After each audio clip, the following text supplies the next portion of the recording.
Good morning, students. Let us start the exercise 1.1, question number 3rd.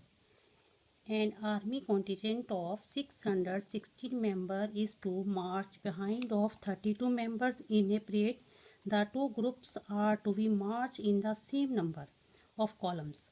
What is the maximum number of columns in which they can march? अब आपने क्या निकालना है? Maximum number of columns कि दोनों में जो लाइज करता हो। तो आप क्या निकालेंगे? HCF। तो सबसे पहले हम कैसे निकालेंगे इसे? क्या लिखेंगे? The number of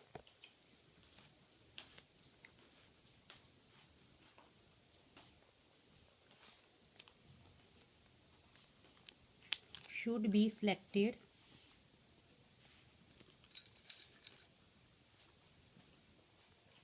in which the value of n be maximum and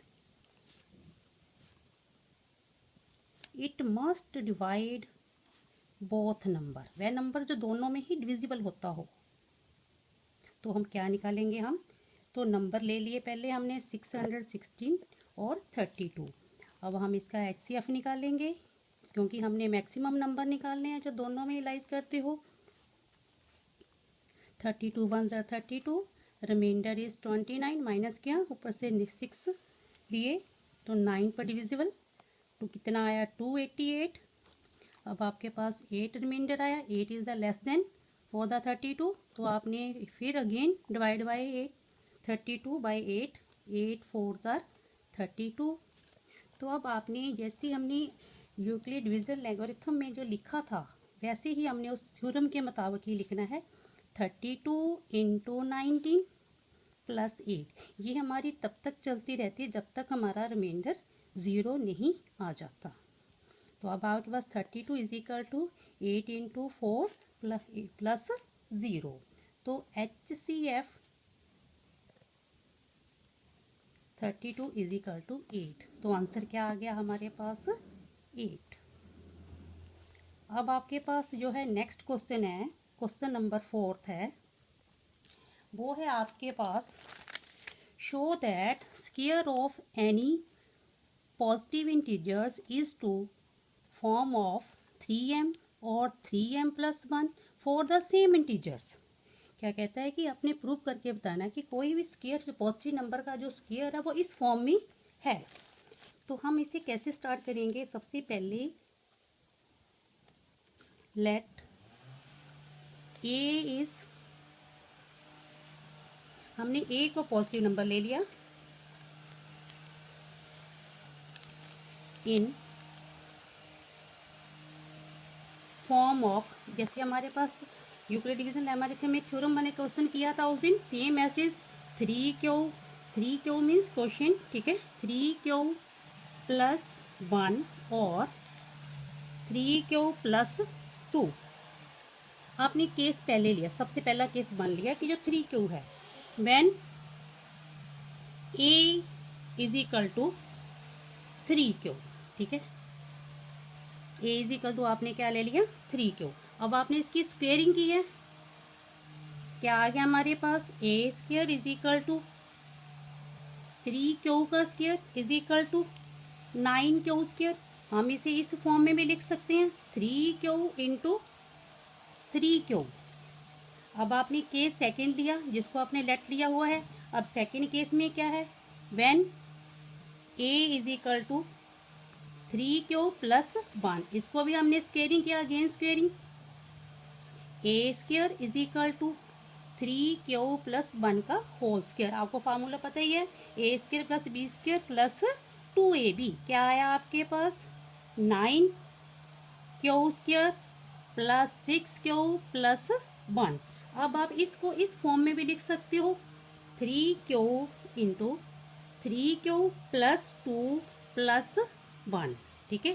तो यहाँ पर क्या आ गया? 3m प्लस 1 की फॉर्म में आ गया, ठीक है।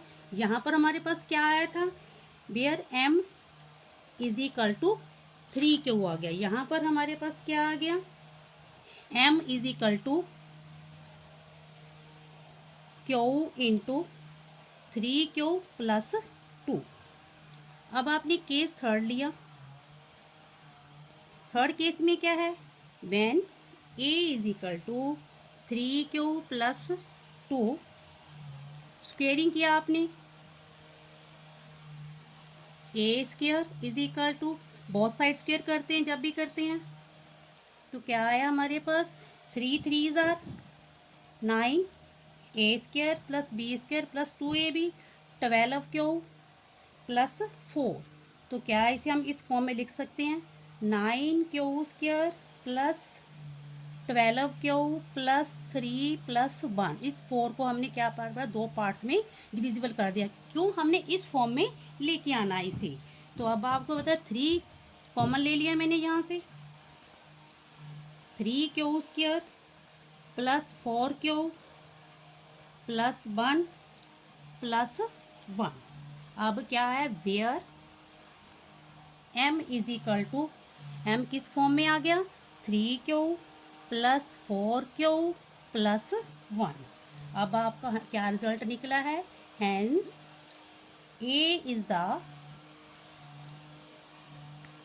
फॉर्म 3m और 3m plus 1, hence B prove.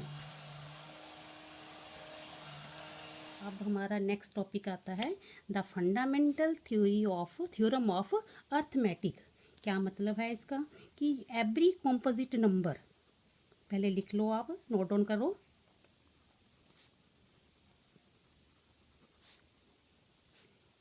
Can be expressed as a product of primes and this factorization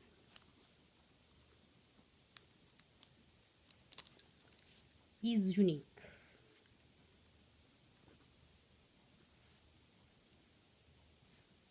except for the order in which the prime factor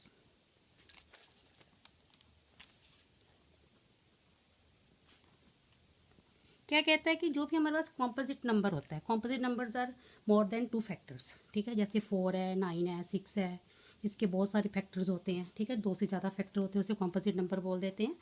तो उनको आप एक प्राइम नंबर्स में लिखना, उनको एक्सप्रेस करना एक प्राइम नंबर में और उनके फैक्टराइजेशन करना। फॉर एग्जाम्पल, मैं आपको एक एग्जाम्पल देके समझा रही हूँ। मान लो कि आपके पास 140 है, ठीक है, 140 नंबर को हमने 2 फैक्टर्स में डिवाइड कर दिया, एक 70 और एक 2 में। 72 जार 140, आगे अगेन 70 को फिर हमने फैक्टराइजेशन कर दी, क्या है आपके पास 2 और 35, 35 2 जार 70, 35 को फिर अगेन आपने फैक्टराइजेशन कर दी 5 और 7 में। तो क्या है कि ये फैक्ट जो एक फंडामेंटल थ्योरम अर्थमेटिक कहते हैं कि जितने भी जो कॉम्पोजिट नंबर है उनको आपने फैक्टराइजेशन में लिखना 2 इंटू 2 इंटू 5 इंटू 7। इसे हम एक किस में लिख सकते हैं, इसे दूसरे ऑर्डर में भी लिख सकते हैं, जैसे 2 दी पावर ये 2 है इंटू 5, ये 5 और 7 तो सिंगल है, ये 2 पावर 2 है, ठीक है, into 5 into 7, 2 square into 5 into 7।